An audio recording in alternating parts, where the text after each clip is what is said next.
Bonjour à toutes et à tous, bienvenue dans cette édition dédiée à l'actualité régionale. Et avant les titres, vos prévisions météorologiques s'imposent. Il fait beau dans le nord et le Pas-de-Calais, c'est cela qu'il faut souligner. Le ciel est bien dégagé malgré quelques nuages qui ne font que passer par endroits. Côté température, dans le nord, les maximales sont situées entre 19 et 23 degrés. Et sur les côtes du littoral, on ira de 17 jusqu'à 22 degrés en ce mardi.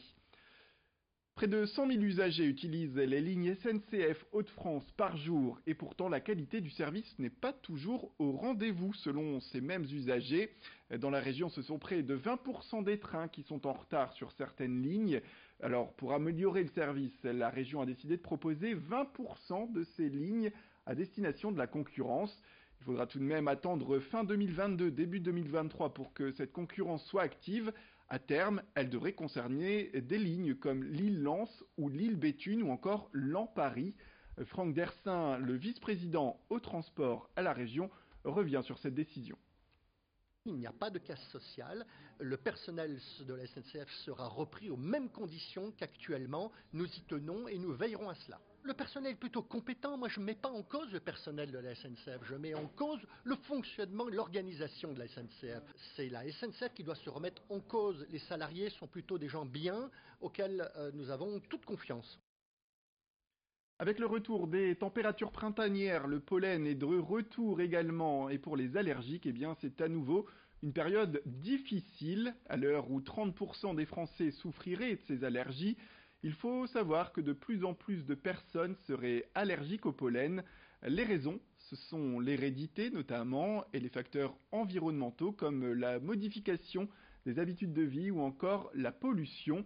Pour mieux comprendre ce problème, rencontre avec un médecin allergologue, ancienne chef du service allergologie de l'hôpital Saint-Vincent de Lille. Elle revient sur les symptômes. Cliniquement, il n'est pas toujours évident de faire la part des choses, mais le pollinique, par exemple, va avoir souvent une rhinoconjonctivite, c'est-à-dire le nez qui coule, des éternuements, un nez bouché, une irritation des yeux, une démangeaison dans la bouche, dans la gorge, dans les oreilles. Ça peut évoluer jusqu'à l'asthme. Ce sont classiquement les manifestations dues au pollen, le plus souvent.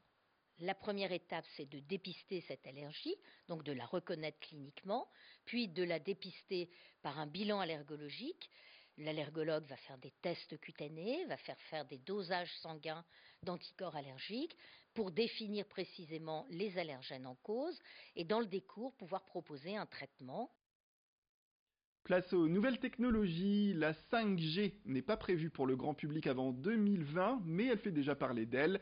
Ce mardi matin, au Palais des Beaux-Arts de Lille, l'opérateur Orange a présenté toutes les possibilités qu'offre cette technologie, entre autres un réseau 10 fois plus rapide que l'actuel 4G, qui permettra par exemple de télécharger plus vite, mais aussi et surtout de développer des concepts innovants, comme permettre aux chirurgiens d'opérer à distance ou encore de piloter des voitures à distance. La 5G est en test, sachez-le, à Lille, à Nantes, à Paris et à Marseille depuis un an grâce à des émetteurs secrets.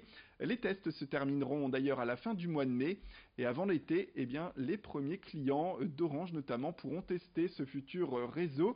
Un réseau fortement décrié toutefois par ses détracteurs qui craignent que sa puissance ne favorise les développements de cancers, des maladies liées selon eux aux ondes électromagnétiques émises par les antennes.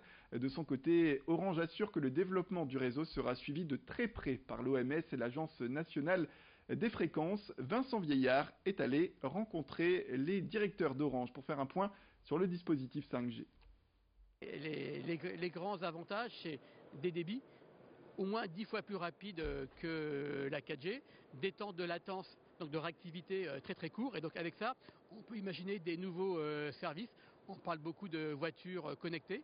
On parle aussi beaucoup par exemple, de télémédecine. On pourrait par exemple imaginer de pouvoir opérer à distance. Plein d'usages de ce type, tous les usages qui demandent à la fois d'avoir de gros débits et des temps de réactivité, de latence inférieurs à la milliseconde. On termine avec un peu de détente. La saison de pêche a repris pour l'amicale des pêcheurs de Vambrechy. Situé dans le parc du château de Robersart, ils sont presque 80 à pratiquer cette activité avec un principe, tous relâchent les poissons obtenus. Portrait du président de l'amicale, Jean-Michel Barbary.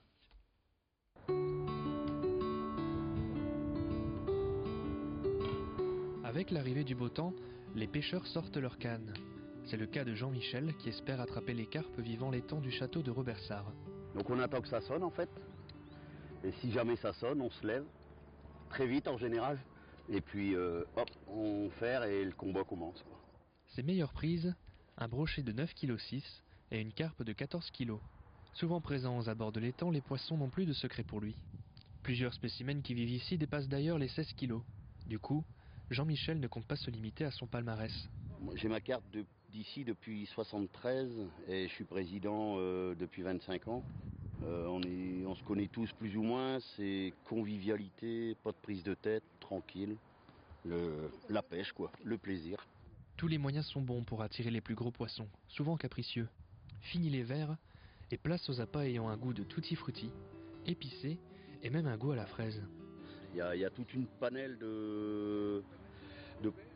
d'arômes et de parfums, de taille. Et après, bien sûr, il y a le plaisir de les faire soi-même aussi.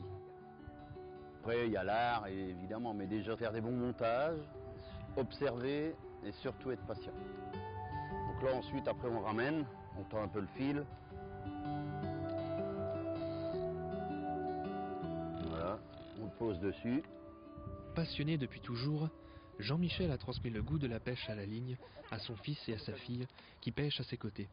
En tant que président de l'amicale des pêcheurs de Vambrochy, il dirige d'ailleurs un collectif de 80 pêcheurs de plusieurs générations différentes. Il transmet ainsi sa passion aux plus jeunes.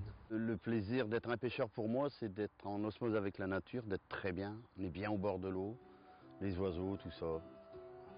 La belle vie, quoi. Voilà, c'est la fin de cette édition. Merci à toutes et à tous de nous avoir suivis. Restez avec nous, l'information continue.